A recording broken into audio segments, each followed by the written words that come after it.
I'm Zoe Washington, 28, female. I live in a city apartment that's modest but mine, a quiet sanctuary from my demanding life as a corporate lawyer. For years, my life was defined by two things, my career and my deep bond with my grandfather, Robert Washington. He was my mentor, my hero, and the brilliant mind behind Washington Enterprises, a respected tech firm he built from the ground up. But when he passed away, I quickly learned that grief wasn't the only battle I'd have to fight. My own family was about to show me that blood is not always thicker than water, especially when there's a fortune on the line. Before this story unfolds, I'd love to connect with you. Please let me know in the comments where you're watching from and what time it is in your corner of the world. It's amazing to see how far these stories can travel. The week following my grandfather's funeral was a blur of black suits, sympathetic murmurs, and the hollow ache of loss. Washington Enterprises, the towering glass building that had been a second home to me since childhood, suddenly felt cold and foreign. My grandfather, Robert, wasn't just the CEO, he was the soul of the company. His booming laugh no longer echoed in the lobby. His office on the top floor sat dark and empty, and a palpable sense of uncertainty had settled over every department. I had spent countless summers there, first as a curious kid trailing his footsteps, then as a diligent intern learning the ropes. He'd taught me about integrity, about innovation, and about how a business was a family that you had to nurture. That feeling of family, however, did not extend to his actual relatives who now circled the company like vultures. My Aunt Karen, Robert's only other child, had always treated me with a kind of polite disdain. She was the head of human resources, a position my grandfather had created for her years ago, mostly to give her something to do. Karen saw the world in a strict hierarchy, and in her eyes I was at the bottom. My mother, her sister, had married a man my grandfather adored but Karen deemed unambitious. Because of that, I was not a true Washington in her book. I was an outsider, a footnote in the family legacy. Her son, my cousin Ryan, was a carbon copy of her arrogance, just with a modern tech bro veneer. At 26, he held the title of social media coordinator. And his primary contribution to the company was posting blurry photos from office parties and arguing with customers on Twitter. He walked the hallways with an unearned swagger, treating seasoned engineers and respected managers like his personal assistants. In the days leading up to the reading of the will, their whispers became more brazen. I'd walk past a conference room and hear Karen's sharp voice. It's what father would have wanted. Keep the business in the hands of the real family. Ryan would be right beside her, nodding eagerly. Once, I overheard him bragging to a colleague by the coffee machine. Big changes are coming, he said, puffing out his chest. Once my mom and I are in charge, we're going to streamline this place, trim the fat. Dad always said Zoe got lucky with her law degree, but she doesn't have the Washington instinct for business. I tried to ignore it, telling myself it was just their insecurity talking. My grandfather had always supported me. He paid for my law school, celebrated my successes, and we spoke on the phone almost every day. He often said, "Your sharp legal mind, Zoe, is the most valuable asset this family has." I clung to those words, believing he would have made his final wishes clear and fair. He was a meticulous man. He left nothing to chance. The atmosphere grew more toxic each day. Karen began calling meetings without consulting the other board members, discussing transitional leadership. Ryan started delegating tasks far outside his authority, demanding reports and sales projections from senior staff who would then call me, confused and concerned. They were measuring the drapes in the executive suite before the body was even cold. The company's long-standing CFO, James Peterson, pulled me aside one afternoon. James had been with my grandfather for over 40 years, a quiet, loyal man with a mind like a steel trap. His face was etched with worry. "Zoe," he said, his voice low, "be careful. Karen is telling everyone that she's the sole heir to your grandfather's voting shares. She's making promises she has no right to make." I appreciated his concern. "I'm sure the will is going to clear everything up, James. Grandfather was always fair." James just shook his head slowly. "Fairness and family don't always mix, Zoe, especially not with them." His words were an omen, a quiet alarm bell I failed to heed. I was still grieving, still holding onto the idealized memory of my family. I believed that my grandfather's final testament would honor his love for me and protect his life's work. I was about to learn just how wrong I was. The whispers were just the prelude to a war I never saw coming. The law office was suffocating. The air was thick with the smell of old leather and entitlement. I sat on one side of a large mahogany table, with James Peterson beside me for support. Across from us sat Aunt Karen and Ryan, looking like monarchs awaiting their coronation. Karen was dressed in a severe black dress, a single strand of pearls around her neck, her expression a careful mask of solemnity that did nothing to hide the triumphant glint in her eyes. Ryan fidgeted with his expensive watch, unable to sit still, a smug smirk playing on his lips. Mr. Davison, my grandfather's long-time attorney, cleared his throat. He was a man who looked perpetually uncomfortable, and today was no exception. He adjusted his glasses and began reading the will in a dry monotone. The first part was simple. My grandfather, ever the philanthropist, left generous donations to several charities and educational institutions. He bequeathed his art collection to a local museum and his classic car to his longtime mechanic. These were the acts of the man I knew and loved, thoughtful, generous, and community-minded, then Mr. Davison got to the family matters. Karen was bequeathed a substantial portfolio of stocks and bonds and ownership of the family's vacation home. Ryan received a similar portfolio and a trust fund that would make him comfortable for life. I listened, my heart pounding in my chest. Then my name was mentioned to me, Zoe Washington, his beloved granddaughter. He left a personal trust fund, enough to ensure I would never have to worry about money. It was generous, but it was just that, money. There was no mention of the company, no mention of his shares, his voting rights, or his seat on the board. When Mr. Davison finished, a heavy silence fell over the room. I felt a cold knot form in my stomach. It wasn't about the inheritance, it was the implication. It felt like a posthumous slap in the face, a complete erasure of the special bond I thought we shared. Karen was the first to speak, her voice dripping with false sympathy. "Oh, Zoe, dear, how lovely. Father made sure you were taken care of." She then turned to Mr. Davison, her tone shifting to one of command. "Now, about the business. As the only remaining direct heir involved in operations, I will naturally be assuming control of Father's controlling shares and his position as chairman of the board." Ryan leaned forward, his smirk now a full-blown grin. "We have a lot of new ideas for the company, a new direction."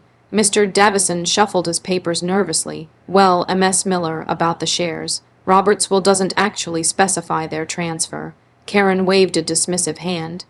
"It doesn't need to. It's a family business. The corporate charter and the original family trust are perfectly clear. Control passes down the direct line. It's for the real family." She looked directly at me, her eyes cold and hard, finally saying the quiet part out loud. The insult was clear. I was not real family.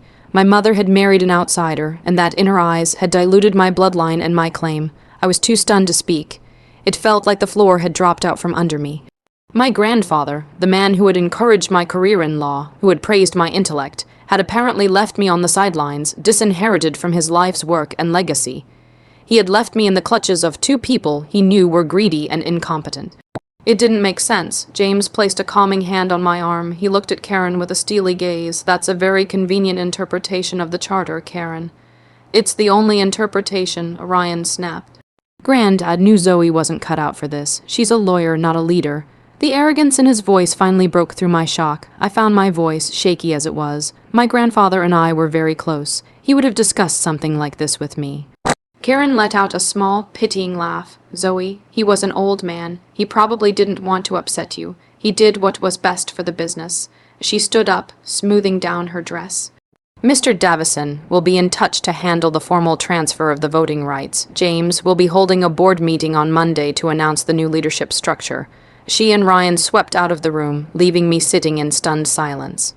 The last thing I heard was Ryan's excited voice in the hallway. "First thing we do is redecorate his office. I'm thinking something more modern." The betrayal was a physical pain, a sharp, stabbing sensation in my chest. It wasn't just my aunt and cousin's cruelty. It was the crushing thought that my grandfather, my hero, had agreed with them, that in the end he had seen me as nothing more than an outsider who needed a handout. As I sat there, the grief I felt for his loss was replaced by a new, colder emotion, the sting of profound and utter betrayal. For 2 days I was adrift in a sea of grief and confusion. I didn't go to work.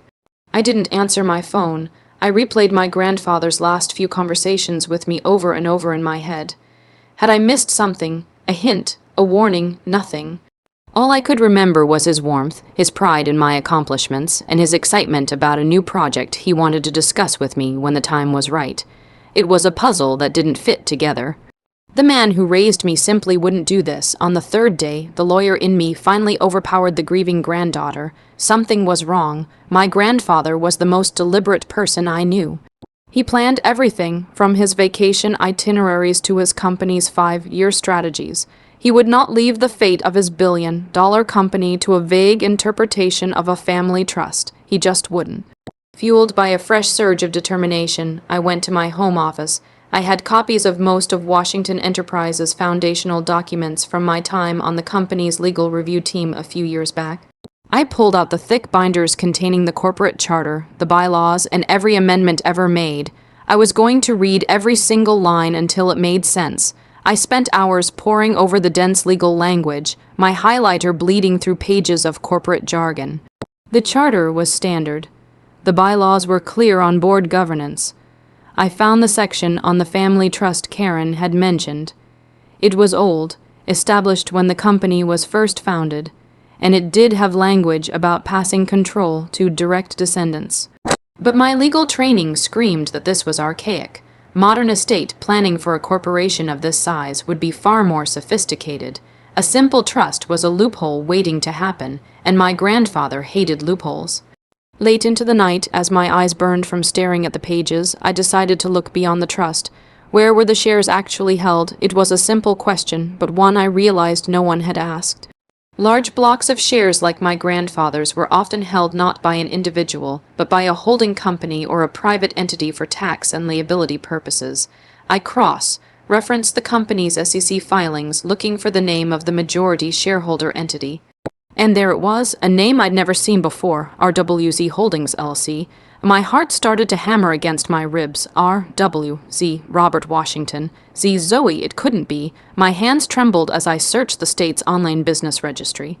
I typed in the name and hit enter. The company was registered 5 years ago. I clicked on the Documents tab to view the listed officers. My own name stared back at me from the screen. Zoe Washington, managing member. I felt the air leave my lungs. I scrolled down, my eyes scanning the formation documents, the articles of organization, the ownership structure. It was all there in black and white, legally notarized and filed with the state. 5 years ago, on my 23rd birthday, my grandfather had transferred his entire controlling interest, 51% of Washington Enterprises, to this holding company, a company in my name. He hadn't left me the shares in his will because he didn't need to. He had already given them to me. I sat back in my chair, my mind racing to catch up. The secrecy, the strange phrasing in the will that bequeathed assets but never mentioned the company shares. It was all deliberate. He had created a silent transfer of power, a hidden ace up my sleeve. But why? Then I found the final piece of the puzzle. Tucked into the operating agreement for RWZ Holdings was a single, brilliantly crafted clause.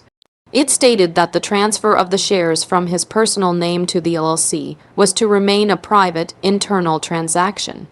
However, the official change in shareholder of record on the Washington Enterprises ledger was to be executed and publicly filed by the corporate counsel immediately upon his death, Mr. Davison, the nervous, shuffling attorney. He had known, he must have known. Karen must have pressured him, convinced him to overlook that filing, to let her ride on the ambiguity of the old family trust. She likely threatened his position, as his firm had been on retainer with the company for decades. Davison had folded, choosing the path of least resistance. A slow smile spread across my face. It wasn't a happy smile. It was a cold, sharp smile of pure, unadulterated clarity. My grandfather hadn't betrayed me. He had armed me. He had seen Karen and Ryan for exactly who they were. He knew they would make a power grab the second he was gone. He didn't just leave me his company, he left me a test. He was testing my intelligence, my resolve, and the legal skills he had paid for. The game wasn't over. It had just begun, and I knew, with absolute certainty, exactly how I was going to play it. The next morning, I walked into Washington Enterprises with a newfound purpose. The grief was still there, a heavy cloak around my shoulders, but now it was interwoven with a cold, steely resolve. I wasn't just a grieving granddaughter anymore. I was the silent majority shareholder, and it was time to see what had been happening to my company. My first and only stop was the 60th floor, the executive suite that housed the finance department. I walked straight to James Peterson's office. His secretary looked up, surprised to see me, but I didn't slow down. James was at his desk, staring at a spreadsheet with the weary expression of a man fighting a losing battle. He looked up when I entered, his eyes widening slightly. "Zoe," he said, standing up, "I'm so sorry about what happened. It's a disgrace." I closed the door behind me and locked it. I took a deep breath and slid the printed documents for RWZ Holdings, LLC across his desk. My grandfather was more clever than they gave him credit for, I said simply. James picked up the papers, his brow furrowed in confusion. He read the first page, then the second. His eyes scanned the ownership details, and his jaw slowly dropped. He looked up at me, a flicker of disbelief turning into a slow, dawning sense of awe. "My word," he breathed. "He did it. The old fox actually did it. You're the owner." "I have been for 5 years," I said, "and Karen and Ryan have been in charge for less than a week. Tell me, James, what have they been doing?" A grim look settled on his face. "It's been a disaster," he said, sitting down heavily, "worse than I imagined. They're treating the company's accounts like their personal piggy bank." He turned his monitor towards me and started pulling up files. "Let's start with Ryan." He showed me Ryan's recent expense reports. There were thousands of dollars spent on client dinners at the city's most expensive restaurants with no clients listed. There was a $10,000 charge for a social media conference in Miami that turned out to be a music festival. He had requisitioned a new company car, a top-of-the-line sports car, claiming it was necessary for brand image. He had also hired 3 of his friends as marketing consultants, all at exorbitant salaries, none of whom had any marketing experience. "He's a child with a corporate credit card," I murmured, disgusted. "He's a liability," James corrected, "but his mother is the real danger." He then pulled up a series of emails and draft contracts from Karen's office. In the week since she had illegitimately seized control, Karen had been busy. Her primary project was fast, tracking the sale of one of Washington Enterprise's most valuable assets, a proprietary software patent for data encryption that was years ahead of the competition. "It was the cornerstone of our cybersecurity division. She's selling it." I asked, horrified. "That patent is worth tens of millions, maybe more." "She's selling it for $5 million, James said, his voice grim. "To a company called Innovatech Solutions. The name meant nothing to me. I've never heard of them. Neither had I," James replied. So I did a little digging after hours. Innovatech Solutions is a shell corporation. It was registered just 6 months ago in Delaware. It has no employees, no products, and no history. But guess who one of its silent partners is? He slid a final piece of paper towards me. It was a corporate registration document he'd paid a private investigator to pull. My eyes scanned the list of names, and there it was. A name from Karen's past, a disgraced former executive from a rival company who had been a close friend of hers for years. The plan became sickeningly clear. Karen wasn't trying to run the company. She was trying to strip it for parts. She was selling off its most valuable asset for a fraction of its worth to a friend's shell company.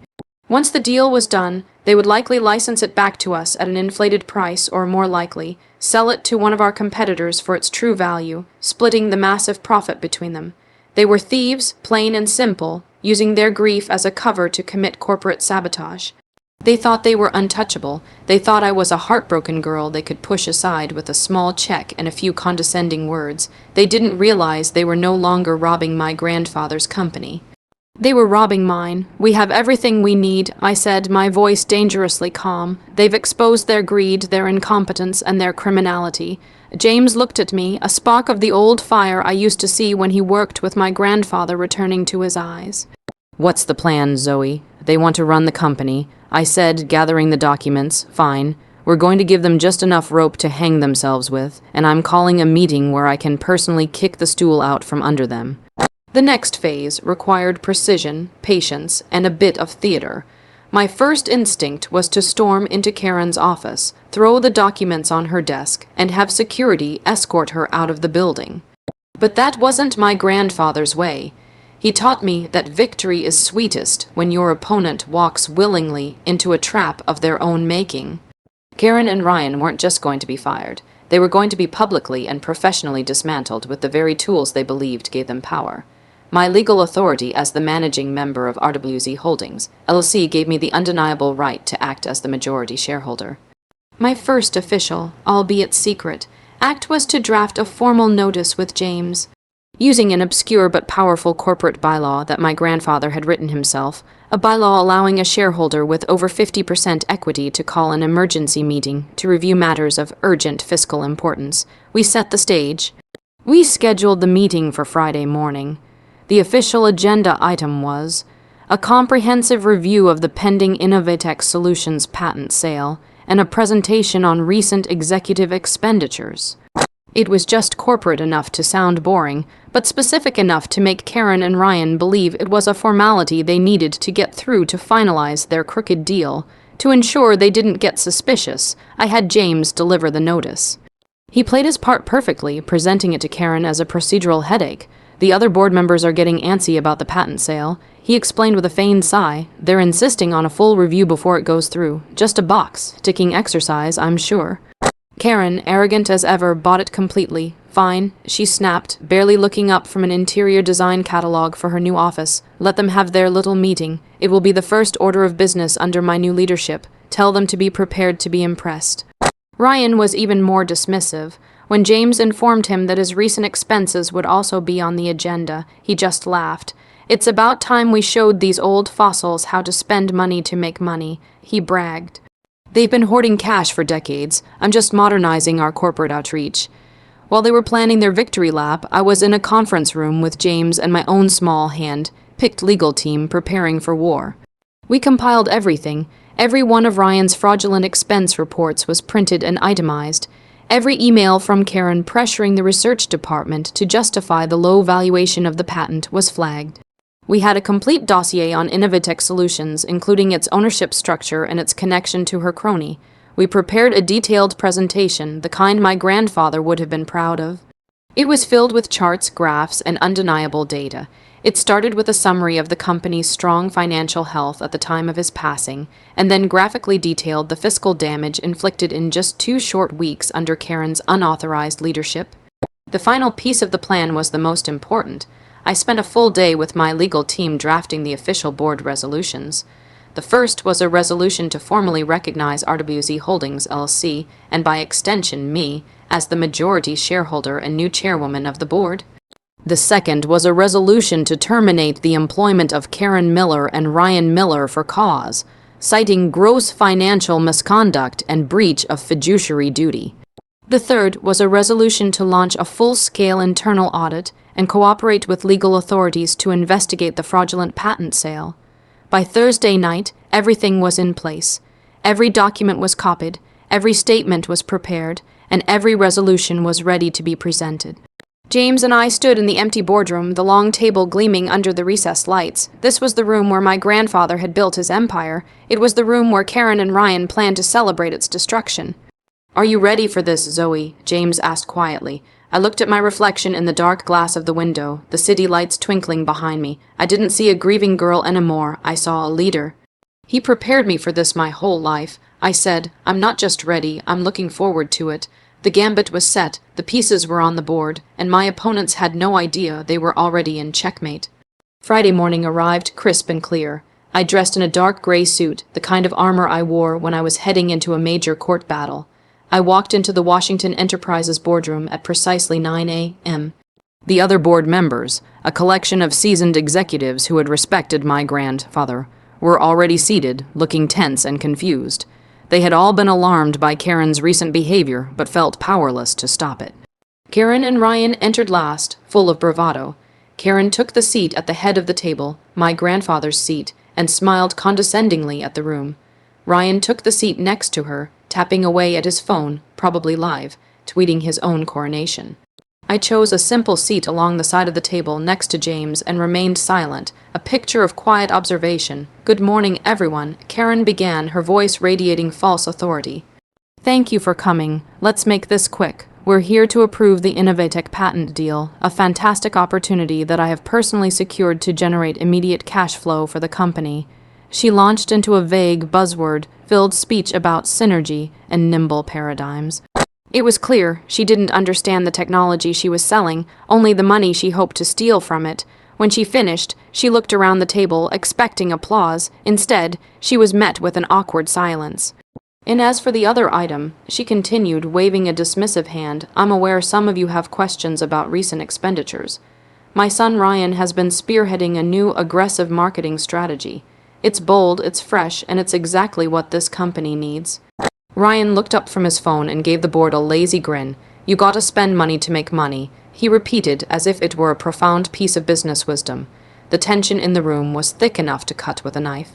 One of the older board members cleared his throat. "Karen, with all due respect, selling our top patent for $5 million seems questionable, and Ryan, we've seen your expense reports. They are—" Before he could finish, I decided it was time.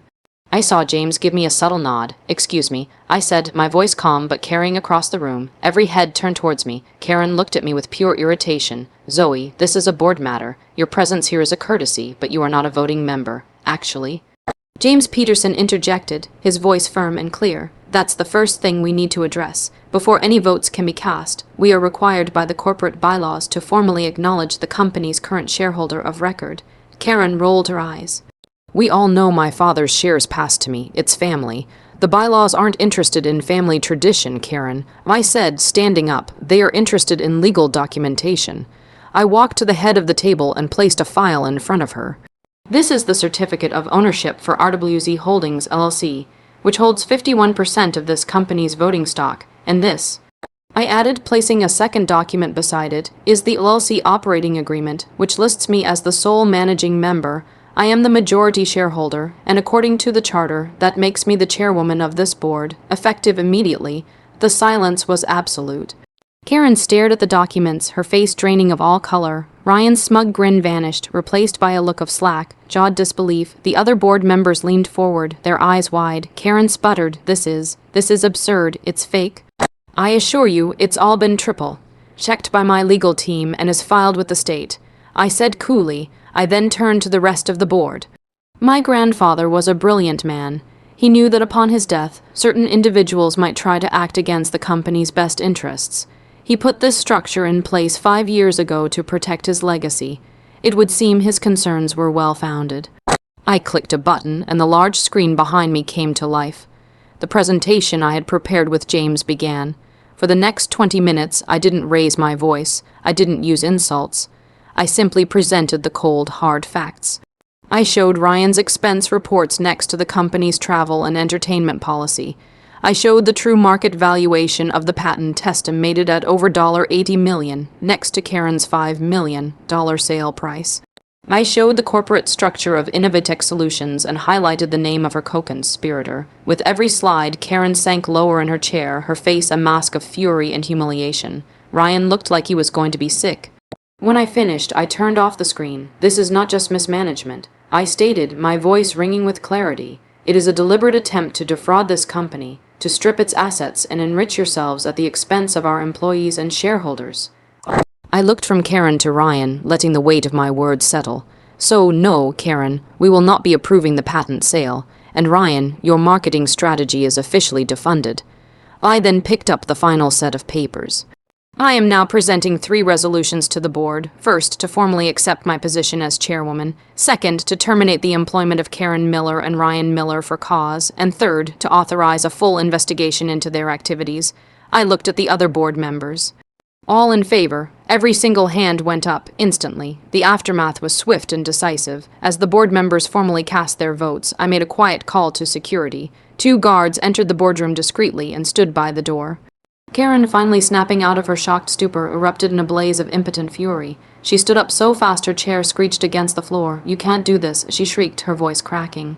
"This is my family's company. My father would never—" "Your father," I interrupted, my voice still calm but now sharp as glass, "trusted me to protect his company from the one thing he knew he couldn't control, your greed. He gave me the authority, and today you gave me the reason."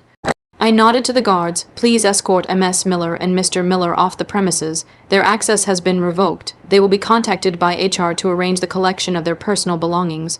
Ryan was white as a sheet, completely speechless. He just grabbed his phone and followed the guards out like a scolded child. Karen, however, shot me a look of pure, venomous hatred before being led away. The door clicked shut behind them, and for the first time in weeks, the air in the room felt clean.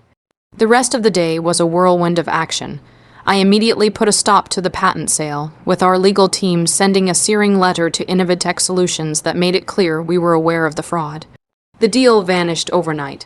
All of Ryan's consultant friends were fired, and his ridiculous sports car was returned to the dealership. James Peterson, looking 10 years younger, began the arduous process of untangling the financial mess they had made. In the weeks that followed, I stepped fully into my role. It was daunting, but I felt my grandfather's presence with me, guiding me. I didn't move into his old office. Instead, I had it converted into a collaborative workspace for our top innovators, a place for ideas to flourish. I chose a smaller, more accessible office for myself, right in the heart of the main building. I held town hall meetings with employees from every department, listening to their concerns and their ideas. I learned that Karen's HR department had fostered a culture of fear and that Ryan's department had been a joke. We began to rebuild, focusing on transparency, integrity, and innovation, the principles my grandfather had built the company on. We discovered the full extent of Karen and Ryan's plans. They had intended to sell off 2 more key divisions within the year, slowly bleeding the company dry until nothing was left but a hollow shell they could liquidate. We turned all our findings over to the authorities. While white-collar crime cases can be slow, their actions were so blatant that they are now facing serious legal trouble, their reputations in the business community completely shattered. One evening, about a month after the meeting, I was working late when James came into my office. He placed a small, worn leather, bound journal on my desk. "Your grandfather left this in the office safe for you," he said. "He told me to give it to you when you were officially sitting in the captain's chair." I opened it. It wasn't a business journal, but a personal one. The last entry was dated just a few weeks before he passed. "I gave Zoe the keys to the kingdom today," he wrote.